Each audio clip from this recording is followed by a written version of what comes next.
ایک غیر مسلم ہیں اور انڈیا سے اردو جانتے ہیں، سمجھتے ہیں. انہوں نے سوال پوچھا ہے کہ کیا اسلامی ریاست میں ہمیں اپنے مذہب کی تبلیغ کی اور اپنی عبادت گاہوں کی تعمیر کی اجازت ہوتی ہے؟ اگر ہوتی ہے تو پھر سعودی عربیہ میں اور دوسرے اسلامی ملکوں میں چرچ بنانے کی پرمیشن کیوں نہیں ملتی، جبکہ آپ مسلمان لندن اور پیرس میں اپنی مسجدیں بناتے ہیں؟ چند اسلامک ملکوں میں، مثال کے طور پر سعودی عربیہ ایٹسٹرا میں، propagation of any other religion is prohibited. Even construction of any place of worship is also prohibited. اور اس میں کئی غیر مسلم کہتے ہیں کہ ہم جب آپ کو الاؤ کرتے ہمارے کنٹری میں آتے، یورپ میں آتے، امریکہ میں آتے، تبلیغ کرتے، ماسک بناتے، تو ہمیں کیوں نہیں پرمیشن ہے؟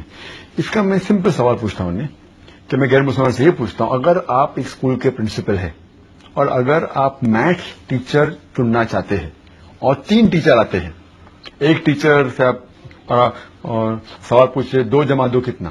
پہلا ٹیچر کہتا ہے کہ 2 جمع 2 3، دوسرا ٹیچر کہتا ہے 2 جمع 2 4، تیسرا ٹیچر کہتا ہے 2 جمع 2 6. تو میں یہ ان سے پوچھتا ہوں، وہ ٹیچر جو کہتا ہے 2 جمع 2 3 یا 2 جمع 2 6، کیا آپ اس کو اسکول میں رکھیں گے؟ تو وہ کہتے ہیں نہیں. کیوں؟ آپ اس کو پڑھانے دیں گے؟ بولتے نہیں پڑھانے دیں گے. کیوں نہیں دیں گے؟ کیونکہ اسے میتھمیٹکس کا صحیح علم نہیں ہے.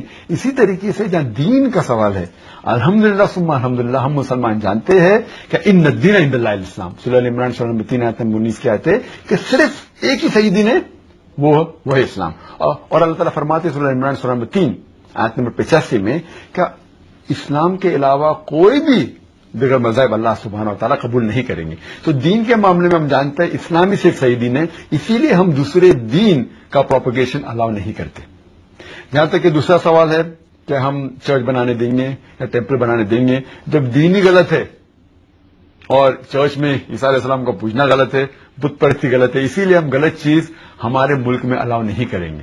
لیکن یہ صرف سعودی عربیہ اور چند ممالک ہے، سب مسلم کنٹریز کو نہیں مانتے. یہ تھوڑی سی بات جو ہے، یعنی وہ تو سمجھ رہے ہیں کہ ان کا مذہب ٹھیک ہے جی، اور ہم بھی سمجھ رہے ہیں کہ ہمارا مذہب ٹھیک ہے، غیر مسلم سمجھ رہے ہیں ان کا مذہب ٹھیک ہے.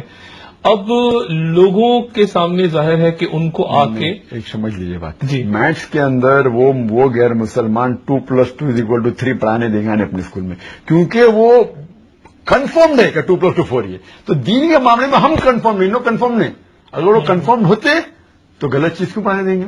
اسی طریقے سے ہم جب رول کر رہے ہیں کون سی کنٹری، ہمیں 100% پتا ہے کہ اسلام کے علاوہ دیگر مذاہب صحیح نہیں ہے. یہاں کوئی ہیومن رائٹس کا مسئلہ، کوئی ایسی بات ہیومن رائٹس کا سوال نہیں. ہاں، اگر کوئی پریکٹس کرنا چاہتا ہے مسلم کنٹری میں اپنے گھر میں پروپیگیٹ نہیں کر سکتا. اسی طریقے سے کوئی ٹیچر اپنے دماغ میں سوچتا ہے 2+2=3 تو پرابلم نہیں، لیکن بچے لوگ کو پڑھائیں گے تو ہم اس کو بالکل یہ نہیں کریں گے کہ ہمارے بچوں کا پڑھاؤ 2+2=3. اسی طریقے سے سائنس اینڈ ٹیکنالوجی میں لوگ ماہر ہے. ہم سائنس اور ٹیکنالوجی کے لیے لوگ کو بلاتے ہیں امریکہ سے، یورپ سے، آؤ ہمارے ملک میں سائنس اور ٹیکنالوجی میں آپ ماہر ہیں، ہم آپ سے سیکھیں گے. لیکن دین کے معاملے میں ہم ماہر ہیں الحمدللہ. تو اسی طریقے سے جہاں تک کہ ان کا سوال ہے، انہیں ابھی تک کہ اتنا they are not confirmed yet. So we are trying to get them to the right part of Islam. Therefore we propagate our religion to the non-Muslims.